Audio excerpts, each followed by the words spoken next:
කොළඹ මහනගර සභාවේ පුරපති පත් කිරීමේදී පළාත් පාලන කොමසාරිස්වරිය කටයුතු කළ ආකාරය සම්බන්ධයෙන් නීති පියවර ගැනීමට කටයුතු කරන බව සමගි ජනබලවේගයේ පාර්ලිමේන්තු මන්ත්‍රී මුජිබුර් රහ්මාන් මහතා පැවසීය.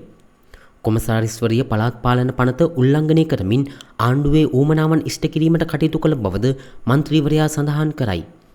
රටට නව දේශපාලන සංස්කෘතියක් ගෙනීමට කටයුතු කරන බව පැවසූ මාලිමා ආණ්ඩුව රාජපක්ෂ සංස්කෘතියම බලය වෙනුවෙන් යොදා ගන්නා බව කොළඹ පුරපති ධූරයේ පත් කර ගැනීමේදී හෙළි වූ බවද ඔහු සඳහන් කළේය. කොළඹ පුරපති ධූරයේ පත් කිරීම සම්බන්ධයෙන් තවදුරටත් අදහස් දැක්වූ පාර්ලිමේන්තු මන්ත්‍රී මුජිබුර් රහ්මාන් මහතා මෙසේද පැවසීය. ජාතික ජනබලවේගයේ පසුගිය කාලයේ දිගින් දිගටම පාර්ලිමේන්තුව තුළ සිදු කරන රහස් ඡන්දවලට විරෝධය පළ කළා.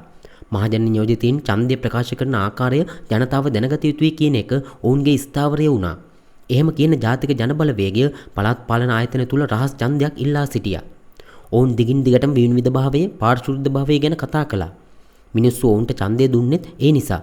නව දේශපාලන සංස්කෘතියක් හඳුන්වා දෙන බව පැවසූ ජාතික ජනබලවේගය බලය වෙනුවෙන් ඔවුන්ගේ ප්‍රතිපත්ති පාවලා දීලා තියෙනවා. ඔවුන් බලය ලබා ගැනීමේදී රාජපක්ෂවරුන්ගේ ප්‍රතිපත්ති අනුගමනය කරන බවක් මෙතනදී පෙනී යනවා.